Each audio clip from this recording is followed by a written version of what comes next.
Olá a todos! Nesse vídeo nós vamos abordar uma habilidade fundamental que é aprender a dividir palavras em sílabas.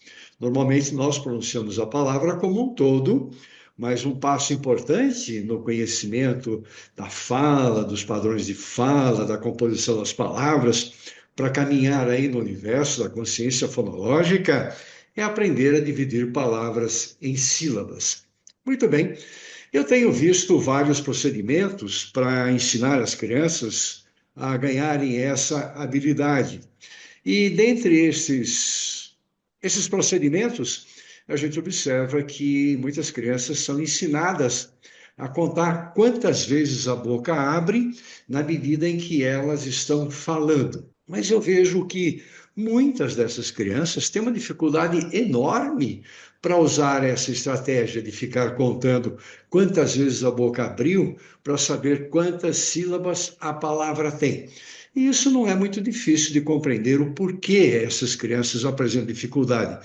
É claro que quando a gente dá um modelo e elas imitam, é uma coisa, mas o que nós pretendemos é desenvolver na criança procedimentos, recursos próprios que ela possa usar a qualquer momento, independentemente de ter um modelo dando o padrão para ela imitar. Nós queremos que ela desenvolva uma habilidade que ela possa usar em qualquer momento.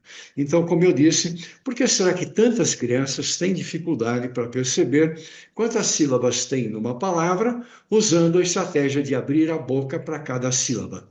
Não é difícil de compreender. Primeiro, porque nós temos uma variedade de consoantes e de vogais com características articulatórias diferentes. Quem disse que para produzir todos os sons nós abrimos a boca? Existem fonemas, existem sílabas constituídas por fonemas que facilitam essa abertura. Por exemplo, a sílaba pá. A gente pega um fonema oclusivo, que é o p, e junta com uma vogal aberta, que é o A, pá. Então, se eu digo pá, pá, é fácil. Se eu digo má, é fácil. Por quê? Porque nós temos aí fonemas que requerem a abertura da boca.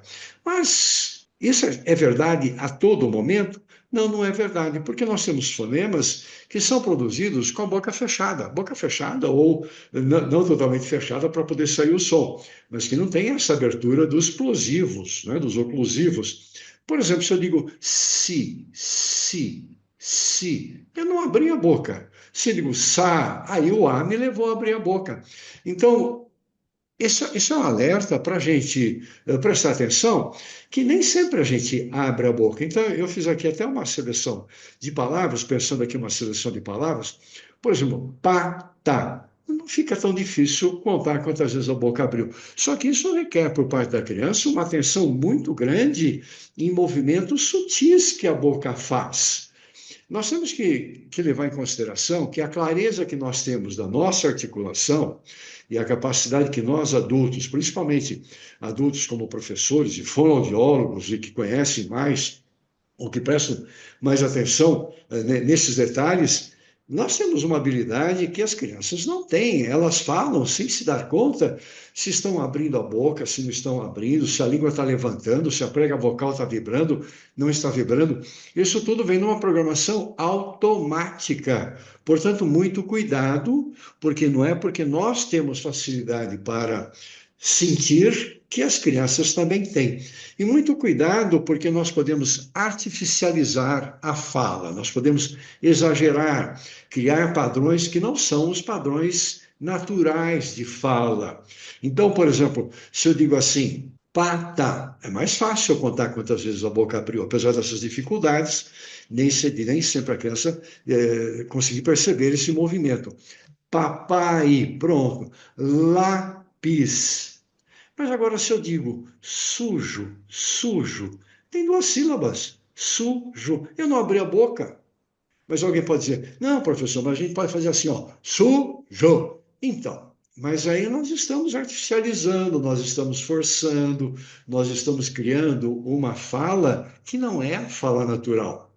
Se eu digo, por exemplo, xixi tem duas sílabas, mas eu não abri a boca em nenhum momento. Por quê? Porque é um fonema fricativo que a gente produz sem abertura da boca, e o I é uma vogal, mas é uma vogal baixa, que não necessita de abertura, diferente de um A, de um E, de um O, que levam à abertura. Então, novamente, cuidado, porque nem todos os fonemas, nem todas as sílabas, ou nem todos os fonemas que compõem as sílabas, nós produzimos abrindo a boca, ou seja, sílabas podem ser produzidas sem movimento de abertura da boca. Se, por exemplo, eu digo alicate, vejam bem, eu abri a boca para o A, mas para o li, eu levantei a língua, li, cá, a boca já estava aberta, li, cá, T.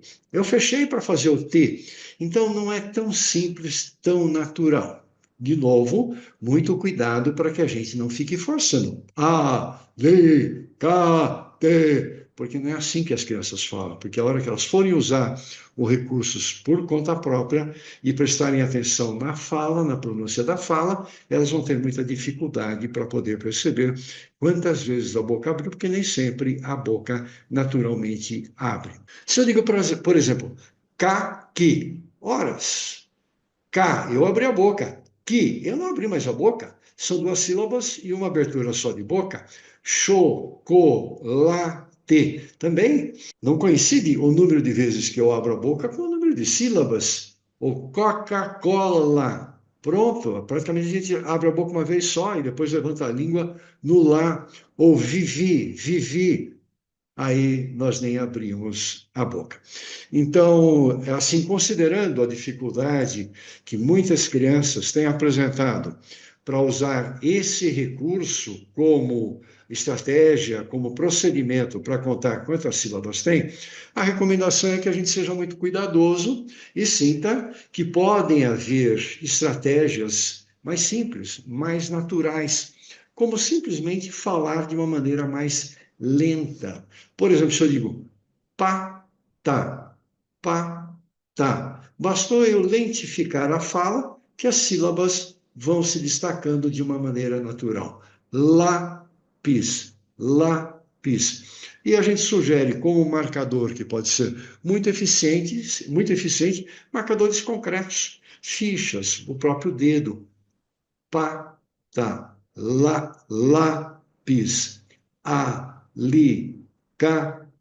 Quer dizer, para cada pronúncia que a gente faz, a gente vai atribuindo um dedo, quer seja essa pronúncia de boca aberta, quer seja de boca fechada. Ou seja, nós não estamos artificializando a fala, forçando a fala, porque essa estratégia pode ser que algumas crianças peguem com facilidade, e provavelmente peguem, porque têm facilidade, mas nós lidamos com crianças, às vezes, com altos graus de dificuldade de atenção, de percepção, de concentração, de fala propriamente dita, e para que elas desempenhem de uma forma satisfatória é muito difícil.